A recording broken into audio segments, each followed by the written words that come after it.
নমস্কার, আজগুবি হেসেলে সকলকে স্বাগত। আমি অর্চনা। আজকে একটু ঝিঙে দিয়ে আলু দিয়ে বাটা মাছের ঝোল করব। তো তার জন্য ঝিঙেগুলো লম্বা লম্বা করে কেটে নিয়েছি, দিয়ে ওর মধ্যে দিয়ে দিচ্ছি একটু নুন আন্দাজ করে, অল্প করে দেবো হলুদ একটু দিতে হবে, অল্প করে দিলাম হলুদ দেওয়ার পর এবার দেবো গোলমরিচ গুঁড়ো। তো গোলমরিচ গুঁড়োটা দিয়ে দিলাম, দিয়ে এবার এগুলোকে মিশিয়ে রেখে দেবো ঠিক 10 মিনিটের জন্য। যেহেতু জানেন যে অনেকেই জানে এটা যে ঝিঙেতে কোনো স্বাদ হয় না, বরঞ্চ মিষ্টি মিষ্টি একটা ভাব। তো তার জন্য কি করি, আমি যখনই ঝিঙে করি, যদি পোস্ত ছাড়া ঝিঙে আলু পোস্ত ছাড়া যদি ঝিঙে দিয়ে কোনো ঝোল করি, আমি গোলমরিচ গুঁড়ো নুন হলুদ দিয়ে একটু মাখিয়ে রেখে দিই। তাতে কি হয় না, স্বাদটাও ঢুকে যায়। 10 মিনিট মাখিয়ে রাখলে এনাফ। তো যাই হোক, এগুলো তো ভালো করে মাখিয়ে নেবো। ঝিঙেগুলোতে নুন হলুদ আর গোলমরিচ গুঁড়োটা ভালো করে মাখিয়ে নিয়ে এটাকে 10 মিনিটের জন্য রেখে দেবো। এবার মাখানো হয়ে গেছে, এবার এখানে রেখে দিলাম। এবার যেটা করতে হবে আমাদের, এবার কড়াইতে তেল দিয়ে দেবো।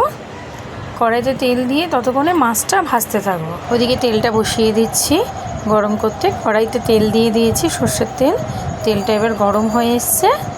আঁচটাকে বাড়িয়ে রেখেছিলাম, গরম কি ভালো মতো একটু পুড়িয়ে নিয়েছি, যেহেতু একটু পাঁচফোড়ন পড়বে ঝোলে। এবার এই তেলের মধ্যে দিয়ে দিলাম বাটা মাছগুলো। তো একসাথেই 4টে মাছ আজকে ভেজে নেব। তো বাটা মাছগুলো দিয়ে দিয়েছি। বাটা মাছগুলো ভাজা হোক ভালো করে, আঁচটা আমি কমাবো না, এরকমই রাখবো যাতে লাল লাল করে হয়ে যায়, তাড়াতাড়ি ভাজা হয়ে যায়। তার জন্য এইভাবেই রাখবো। এই যে 1 পিঠ ভেজে নিয়েছি, 1 পিঠ ভাজার পর এই 2 পিঠই ভাজা হয়ে গেছে। 2 পিঠ ভাজা হয়ে গেছে, এবার তুলে নিচ্ছি, কারণ ভিডিওটা অফ রেখে আমি মাঝে মাঝে নাড়াচাড়া করে 2 পিঠই ভেজে নিয়েছিলাম। এবার ব্যাস মাছ তুলে নিলাম। মাছটা তুলে নেওয়ার পর এবার এর মধ্যে যেটা দিয়ে দেবো আমি, এতে দিতে হবে একটু পাঁচফোড়ন। মাছটাকে তুলে নিই, মাঝে মাঝে খুন্তিগুলো এমন স্লিপ করে না। তো তেলটা রয়ে গেছে, তেলের মধ্যে দিয়ে দেবো আন্দাজ মতো একটু পাঁচফোড়ন। যেহেতু ঝোল হবে, পাঁচফোড়নের গন্ধটা বেশ ভালোই লাগে। পাঁচফোড়ন দিলাম। পাঁচফোড়নটা যেই গরম হতে থাকবে, দেখুন চটচট করে ফুটছে একেবারে, তেলটা খুব গরম, তো তার জন্য এবার পাঁচফোড়নটা থেকে যেই সুন্দর একটা সুগন্ধ বেরিয়েছে, তখন দিয়ে দেবো এর মধ্যে একটা করে ঝিঙেটাই আগে ভাজবো আজকে, আলুটা ভাজবো না, আলুটা ডাইরেক্ট মশলাতে দেবো। তো ঝিঙেটা মাখিয়ে রেখেছিলাম জানেন, নুন হলুদ আর গোলমরিচ গুঁড়ো দিয়ে, তার জন্য ঝিঙেটা দিয়ে দিলাম। ঝিঙেগুলো পিঠগুলো ভেজে নিতে হবে, যেহেতু শক্ত রয়েছে একটু। তো যাই হোক, ঝিঙেটা এইভাবে ভেজে নেবো। ঝিঙেটা এপিট ওপিট করে ভেজে নেবো ভাজতে। আর এবার আমি আঁচটা একটু মিডিয়াম রেখেছি, নাহলে পুড়ে যাবে, কারণ এটাতে একটু মশলা মাখানো আছে। তো তার জন্য আঁচটাকে এবার একটু লো টু মিডিয়াম করে দিতে হয়েছে। এবার প্রতিটা ঝিঙে একটু উল্টে দিতে হবে, নাহলে পিঠগুলো দেখুন সোজা হয়ে রয়েছে। হ্যাঁ, পিঠগুলো উল্টে দিলে পিঠ থেকে শক্ত হলেই হবে, মানে ভাজা হয়ে গেলেই হয়ে যাবে। এটা না আমি আমার বদ্দির থেকে শিখেছি। এভাবেই ব্যাস ঝিঙেটা এবার এপিট ওপিট করতে ভেজে নেবো। এই যে 2 পিঠই ভাজা হয়ে গেছে। এবার এটাকে ছেঁকে তুলে নিতে হবে, যাতে তেলটা কম ওঠে। তো এবার এইভাবে ছেঁকে নিলাম। আর ঝিঙে থেকে একটু জল বেরোয় জানেন, যার জন্য ওটাকে ভালো করে ছেঁকে তুলে নিতে হচ্ছে। এবার ছেঁকে তুলে নেবো এগুলো নিয়ে। এই কড়াইয়ের মধ্যে এক করে এবার রান্নাটা শুরু করব। যেগুলো খুব পাতলা ঝিঙেগুলো দেখুন একদম গলে গেছে, আর যেগুলো একটু মোটা রয়েছে মাঝখানেগুলো, সেগুলো বেশ একটু শক্ত রয়েছে।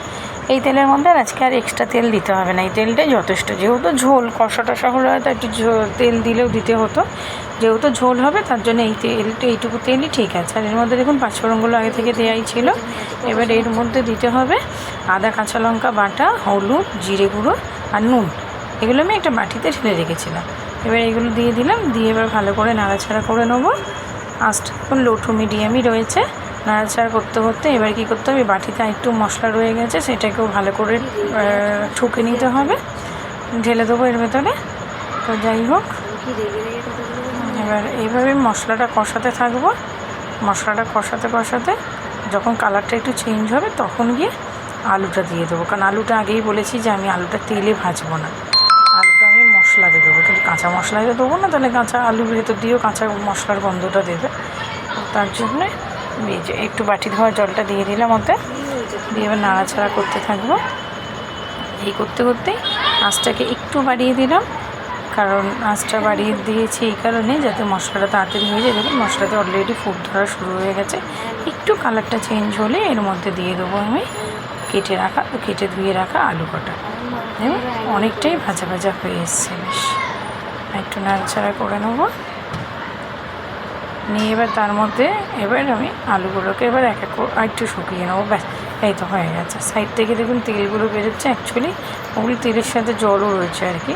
তো যাই হোক হয়ে গেছে, মশলাটা যথেষ্ট ভাজা। আর একটু জল দিয়ে দিলাম। জলটা দিয়ে দেওয়ার পর যেই দেখবো এটাকে ফুটতে লেগেছে, একটু গ্রেভি তার মধ্যেই আলুটা দিতে হবে, নাহলে তো একদম শুকনো খটখটে দিলে আলুর ভেতরেও ঢুকবে না মশলাটা। তার জন্য একটু জল দিয়ে দিলাম, দিয়ে মশলাটা একটু বাড়িয়ে নিলাম। এবার দিয়ে দিচ্ছি যে কটা আলুটা এইভাবেই নাড়াচাড়া করে একদম মাখাতে হবে। আলুটা যখন অন্তত 40% সেদ্ধ হয়ে যাবে, সেই সময় দিয়ে দেবো ওর মধ্যে ভেজে রাখা ঝিঙেটা। এইভাবে নাড়াচাড়া করছি, নাড়াচাড়া করতে করতে মশলাটা একটু কষানো হয়ে যাচ্ছে। এভাবে একটু হোক, মশলাটা বেশ কষে এসছে, কালারটাও সুন্দর বেরিয়েছে, ঘ্রাণটাও খুব সুন্দর, মানে কাঁচা গন্ধটা আর নেই। আর একটু নাড়াচাড়া করে নেবো, হয়ে গেছে। এই যে এবার এভাবে করতে নাড়াচাড়া করতে আলুটা অলরেডি এতক্ষণ ধরে করছি 40% সেদ্ধই হয়ে গেছে। তাই এবার এইভাবেই আরেকটু নাড়াচাড়া করে নেবো, দিয়ে ওর মধ্যে দিয়ে দেবো এবার ভেজে রাখা যে ঝিঙেটা, মশলা দিয়ে ভেজে রাখা যে ঝিঙেগুলো ছিল, সেই ঝিঙেগুলো আর একটু মশলাটা কষাতে হবে আলুর, তার জন্য একটু অপেক্ষা করছি। এই তো এবার দেখুন মশলাটা পুরোপুরি কষানো হয়ে গেছে। ব্যাস, এবার এর মধ্যে দিয়ে দিতে হবে ভেজে রাখা ঝিঙেটা। মশলার কালারটাও দেখেছেন কি সুন্দর হয়েছে, কালারটা বেশ দেখতেও ভালো লাগছে মশলাটা।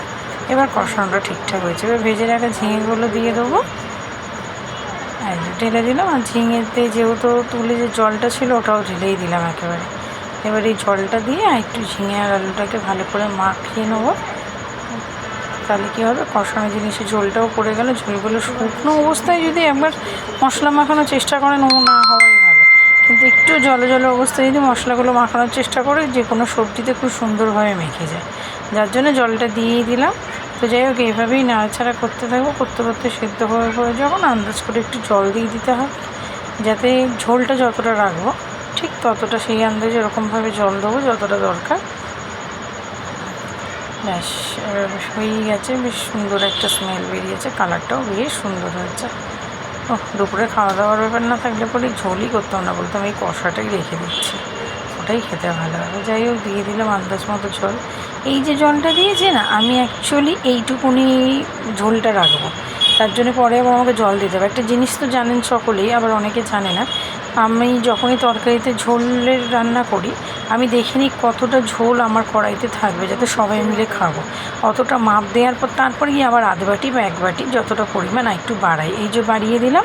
এবার এই যে যেটা এক্সট্রা জলটা দিলাম পরে, সেইটার মধ্যেই এগুলো সেদ্ধ করে নেবো।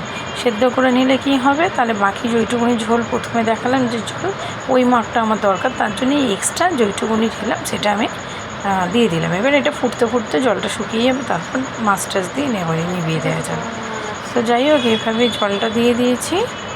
জলটা দিয়ে দেওয়ার পর এবারে একটা ঢাকনা দিয়ে চাপা দিয়ে দেবো। প্রথম ক্ষেপে চাপাটা দেওয়ার পর যখন আলু আর ঝিঙেটা অনেকটা সেদ্ধ হয়ে যাবে, তখন গিয়ে দিয়ে দিতে হবে মাছগুলো। এইভাবেই হয়েই গেছে, জলটা দেওয়া হয়েই গেছে। এবার চাপা দিয়ে দেবো, চাপা দিয়ে 5 মিনিট পর ঘুরে আসছি। চাপা দিয়ে রেখেছিলাম, দিয়ে 5 মিনিট পর এলাম, দেখুন কি সুন্দর ফুটতে থেকেছে ঝোলটা। তো এবার এই নাড়াচাড়া করে নেবো, করে নিয়ে দেখে নেবো যে কতটা আলু বা ঝিঙেটা সেদ্ধ হলো। তো এইভাবেই দেখতে কালারটাও বেশ সুন্দর হয়েছে, একদম রুগীর পাতলা ঝোল। তো যাই হোক এবার এর মধ্যে যেটা করতে হবে সেটা হচ্ছে দিয়ে দেবো একটা করে মাছগুলো সাজিয়ে দেবো। এই সময় কেন দিলাম, মাছটার ভেতরে ঝোলের যে স্বাদটা আছে সেটা তাহলে ঢুকবে, আর মাছেরও তো একটা মাছ ভেজে নেওয়ার পর তো একটা স্বাদ থাকে, সেটাও ঝোলে ফুটতে ঝোলের মধ্যে মিশে যাবে। আমি এটা দেখাচ্ছিলাম যে মাছগুলো এইভাবে সাজিয়ে দিলে দেখতে ভালো লাগে। আমি বেশিরভাগ সময় যে কোনো জিনিস এইভাবে সাজাই, একদিকে মাথা আর অন্যদিকে আবার ওইদিকে মাথা, আবার দিকে মাথা, আবার ওইদিকে মাথা। এই যে ঝোল কমপ্লিট।